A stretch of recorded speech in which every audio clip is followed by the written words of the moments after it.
embora alguns dias, algumas tardes até meio que desmintam isso, mas nós estamos em pleno inverno. Um inverno seco e que está cobrando o seu preço de todo mundo. Dá para ver a minha voz como é que está, né? Reflexo disso. E será que esse clima cobra o preço também dos nossos amiguinhos pets? Para saber sobre isso e outros assuntos, eu recebo hoje o Rodrigo Tozeto, veterinário, para um bate-papo. Rodrigo, prazer te receber, seja bem-vindo. Mais uma vez, obrigado pelo convite, o prazer é todo meu. Ah, é uma honra, a gente sempre está aqui. Hoje Terceira vez já. Terceira vez. Pedir música. Eu acho que você pode pedir música, está autorizado. Rodrigo, hoje em dia, eu acho que assim, 90% das casas tem um animal de estimação, né? Ninguém mais, porque antes era uma coisa mais restrita. Hoje em dia, praticamente todo mundo tem cachorro, gato ou algum pet, né? Sim, exatamente. Hoje em dia, as pessoas até têm mais filhos do que, tem mais animais do que filhos, né? E é difícil hoje um lar em que as pessoas não tenham pelo menos um animal de estimação, né? Um pet, seja um cão, um gato, uma ave, um peixe, uma tartaruga, bem diversificado. Né? O mercado pet atual, né? Houve mudanças, né? No mercado tradicional, mas é muito raro, né? Nos dias de hoje, uma pessoa não ter pelo menos um pet em sua residência. E isso acabou obrigando os veterinários a se diversificar também, né? Porque daqui a pouco uma pessoa chega lá com uma ave para você cuidar, você tem que saber por onde vai, né? Exatamente. O mercado acabou se diversificando em áreas específicas, né? Cada um com a sua especialidade, né? O que é bem positivo, né? Devido a diferenças, né? nas espécies, nos tratamentos, né? E realmente é um mercado em pleno crescimento, né? E a tendência, né, mundial e nacional também é um crescimento cada vez maior. Bacana. E quais são os tipos de animais exóticos que você, em consultório, já teve a oportunidade de pelo menos dar algum tipo de assistência? Aquelas coisas assim que você não imagina que as pessoas têm em casa. Então, na verdade, o nosso foco lá seriam cães e gatos, né? Mas a procura é grande para papagaios, tartarugas, iguana, ferrets, né? A procura é grande. Mas na nossa clínica, em particular, nós não atendemos esse tipo de animais. O nosso foco maior é clínica médica e cirúrgica de cães e gatos mesmo. Em Ponta Grossa, tem profissionais especializados em animais exóticos? Tem sim. Tem alguns profissionais, né, especializados em animais exóticos e, né, na região de Curitiba também tem clínicas específicas, né, somente para animais, né, específica para atendimento de animais exóticos. Sim. E está empatando o número de cães e gatos ou os cães ainda dominam mais? Os cães ainda dominam, mas o crescimento, né, nesses últimos, posso falar por mim, de 16, 17 anos, praticamente triplicou. Ainda não igualou, mas a tendência é que iguale e que nos próximos 15, 20 anos venha até a ultrapassar. Né, porque o cão, o gato, é um animal, né, que é muito mais prático, né, que você pode ter em apartamento, teoricamente, né, não emite tantos sons, os cuidados, né, quanto à higiene, o gato, né, tende a fazer no local adequado, né, a quantidade de alimentação bem menor também, o espaço necessário para ter um gato é menor, é um animal, né, que é bem, né, em termos assim de espaço, né, que atualmente as pessoas tendem né, com a verticalização, morar em apartamentos e tudo mais, é um animal bem mais prático para esse tipo de público. E também um animal que, me corrija se eu estiver errada, por favor, um animal que a tendência é sofrer menos se ficar o dia inteiro sozinho do que o cachorro, ou não? Não necessariamente. Não necessariamente? Não necessariamente. Né? Depende do apego com o proprietário, da forma com que ele foi, né, com que ele foi criado, né? Não dá para generalizar. É porque a gente sempre ouve que o gato é mais independente, né? Sim, ele tende a ser. Porém, né, com a forma com que os animais têm sido humanizados, né, atualmente, a tendência é que o apego com o proprietário, né, com os membros da família, seja, né, tão grande quanto o do cão. E a questão da convivência, tanto o cão quanto o gato, eles têm especificidades aí que atendem a diversos gostos. Exatamente. Há quem prefira, né, o cão, devido ao comportamento, né, ao fato de você poder fazer passeios, né, correr em parque e tudo mais, e há pessoas que que gostam, né, do animal no ambiente mais restrito, no apartamento, para chegar em casa, ter ali o seu companheiro, né? Tem para todos os, né, existe público tanto para cães quanto para gatos e apaixonados tanto quanto por seus pets, sem dúvida. E a gente falou, né, você acabou de falar num termo interessante que eu acho curioso, humanização. A humanização é, do ponto de vista do animal, positiva ou negativa? Tudo em excesso é negativo, né? Tanto a humanização seria um desses, né? Seria o excesso da humanização, o animal pode sofrer com isso, né? Porque ele não é, né, tanto o cão quanto o gato, ele não é um filho, um humano, né, que você pode submeter né, ao seu bel prazer, à sua rotina, né? Ele tem as suas especificidades fisiológicas, né, as suas necessidades. Em excesso, eu diria que é prejudicial, né? Mas os mimos, né, para os pets sempre são positivos. E parece que eles estão cada vez mais adaptados. O cão é um animal muito inteligente, né, Rodrigo? Eu acho muito curioso quando você pega, por exemplo, esses cães errantes aí, né, que os cães em situação de rua, eles, ao contrário de algumas pessoas, eles atravessam a rua na faixa, né? Eu acho muito curioso o cão sozinho atravessar a rua na faixa de pedestre. Eu já vi vários cães em várias situações. Exatamente. O cão, né, eles são extremamente inteligentes, adaptáveis, né?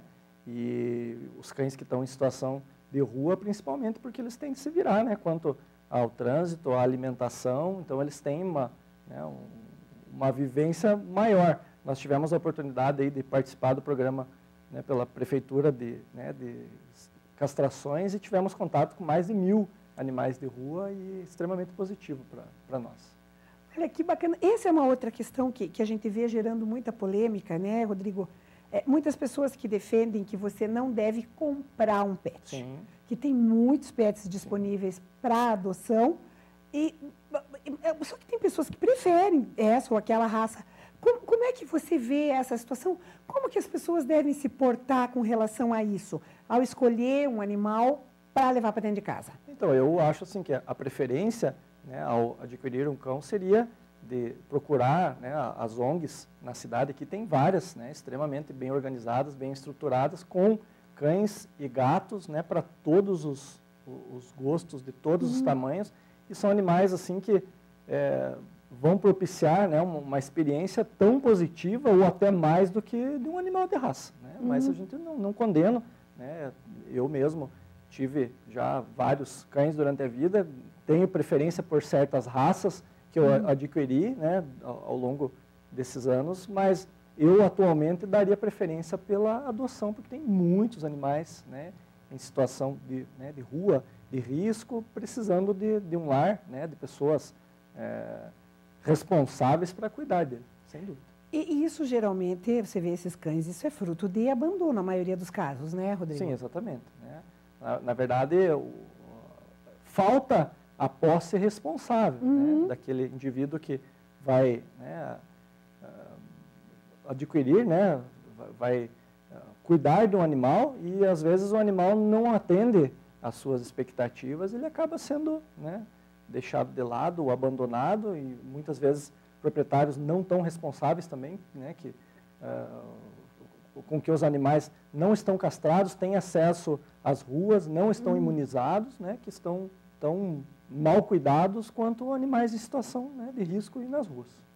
E o que a pessoa deve levar em consideração, então, Rodrigo, na hora de escolher um animal para levar para dentro de casa, para que ela não corra esse risco, inclusive, de se decepcionar? Sim. Seja um animal de raça com pedigree, de um criador responsável, seja um animal de adoção, aí sem entrar nesse mérito aí de valor, mas o que a pessoa deve ter em mente quando ela vai levar para casa o primeiro, o segundo ou o 10º animal dentro de casa? Então, tem que ter em mente de que o animal não é um bichinho de pelúcia, né, que ele tem as suas necessidades, né, tanto fisiológicas, de alimentação, de cuidados, de educação, e cada raça, né, tem um comportamento, né, e um temperamento específico, e a pessoa deve, né, pesquisar muito bem o porte principalmente do animal, né, pessoas que moram em apartamento devem adotar um animal, né, de um porte compatível com o espaço físico, né, que ela pode propiciar para esse animal, né, e ter em mente de que esse animal vai gerar, né, um certo custo, né, quanto à vacinação, quanto à alimentação, cuidados com o pet shop. Ele precisa de atenção, né, ele precisa de exercício físico, ele precisa de carinho. Então, se a pessoa não estiver preparada, né, para assumir essa responsabilidade, ela deve, né, aguardar, de repente, um momento propício para, né, adotar o animal. E a questão das raças da moda? Porque às vezes as pessoas... Lembra quando saiu o filme do Marley e eu? Todo mundo queria um labrador. Só que o labrador você tem que estar preparado, salvo melhor juízo, para um animal que, quando é filhote, provavelmente vai comer metade da sua casa, vai comer seu carro, vai... Porque ele é muito agitado, né? Não adianta você querer que ele tenha um comportamento de cão de pelúcia. Sim, exatamente. O ideal é, uma vez que você vai adotar um animal de uma raça definida, procura pesquisar nas associações de criadores, com pessoas que já têm o animal da raça, para ver se ele atende, né, as suas expectativas, para que você não crie, né, uma falsa expectativa ou até se decepcione e venha futuramente a abandonar ou a doar esse animal porque ele não se enquadra, né, na tua perspectiva. Então, o correto seria, né, pesquisar, principalmente com quem já tem a raça e, né, nas associações de criadores, conversar com pessoas que já tiveram contato com a raça especificamente para se informar de forma, né, adequada. Porque senão daqui a pouco você vai querer colocar um cão desse que é absolutamente sociável, como o labrador ou o golden, que é um cão lindo, você vai querer que ele faça guarda. Sim, exatamente. Ele vai abrir a porteira para o estranho, né? Exatamente. Né? O correto seria, né, estar muito bem informado quanto, né, o porte desse animal, né, para quê, qual é a função primordial, se esse animal é para guarda, se esse animal é para companhia, né, para evitar futuras decepções. E a questão da convivência de cães e crianças, por exemplo? Porque a gente sabe que é muito saudável e tal, mas e quando você vê cães que daqui a pouco se irritam com a criança da casa, existem raças mais perigosas, como é que deve ser essa equação, Rodrigo? Então, nós temos perfis assim de tutores, de clientes que era apenas o casal e 1 ou 2 cães, né? Decidem ter filhos e a adaptação, né, a esse novo membro da família deve ser, né, devem ser tomados todos os cuidados, né, porque o cão pode estranhar a criança, o choro, né, pode vir inclusive a atacar essa criança, então tem que ser tudo muito bem assistido para evitar acidentes. Né? Para que você tenha essa convivência. Exatamente, porque o que pode ser adquirido de forma positiva, uma vez que haja o acompanhamento adequado. E é comprovado mesmo, Rodrigo, a questão do benefício da companhia do cão para a saúde? Sim, extremamente. De idosos, de crianças, enfim. Existem estudos que comprovam que a liberação de substâncias positivas, de endorfinas, de ocitocina, quando você está na presença de um cão, quando você está acariciando um cão, que é extremamente positivo, né, para a saúde de uma forma geral, né, tanto de pessoas de qualquer faixa etária. E o tratamento com cães? Existem cães mais ou menos adaptados para serem... Porque a gente vê que alguns estão usando lá, sinoterapia que chama, né? Sim, sim. Que levam em hospitais, que levam em asilos e tal. O que precisa ser um cão sociável? Exatamente. É feito todo um estudo quanto ao temperamento do animal, né, para evitar acidentes. Né? Esse cão tem de ter, né, um esquema de vermifugação, de vacinação impecável e... São feitos testes, né, de comportamento com esse animal para evitar, né, futuros, né, evitar acidentes, né, porque vai ter contato com pessoas enfermas, com crianças, com idosos, né, então é tudo muito bem planejado, sem dúvida. E Rodrigo, a gente começou falando aí dessa questão do clima, né, da chegada do inverno. Sim. Como é que isso impacta na saúde dos cães e dos gatos? Que tipos de cuidados tem que se ter nessa época do ano? Então, veja bem, assim como nós humanos, né, a prevalência de doenças infecciosas, principalmente do trato respiratório em cães e gatos nessa época do ano, tem uma incidência maior. Então, né, manter o esquema vacinal, né, em dia para evitar infecção contra, né, os cães, principalmente nessa época do ano, tendem né, se não vacinados e dependendo do ambiente, do contato, adquirirem, né, contraírem doenças infecciosas, né, principalmente a traqueobronquite, né, o tóxicos canis, que né, são doenças assim que, se não tratadas, podem evoluir para um quadro mais grave, inclusive pneumonias, né, e uma ação simples como a manutenção da vacina em dia, né, pode prevenir a incidência dessas doenças e evitar com que o animal, né, tenha um sofrimento desnecessário, né, que seria a contração da doença. E em termos de cuidados, quer dizer, a questão do, o cachorro ele é rústico, ele fica para fora de casa, mas ele tem que ter alguma proteção, né, nesses dias. Sim, exatamente. Né, o cão, por mais rústico que ele seja, né, ele precisa de um ambiente protegido do vento, da chuva, né, um piso adequado, né, com uma cama, pelo menos um estrado, né, de madeira para ele não ficar diretamente no chão, né, posicionar a casinha, né, numa posição em que o vento não entre diretamente, né, que não incida diretamente sobre ele, porque por mais rústico que ele seja, a exposição a esses desafios ambientais assim, é prejudicial para o animal, sem dúvida. E o cão, se você observa cães e gatos, eles são tão friorentos quanto as pessoas ou não? Como é que funciona isso? Então, determinadas raças, né, tendem a ter uma sensibilidade maior ao frio, né? Cães de pequeno porte, pincher, né, a gente inclusive indica o uso de roupinhas nessa época do ano para evitar que esses animais venham a sofrer devido às intempéries. É positivo para o animal o uso da roupinha, sim. Sim. Não incomoda eles?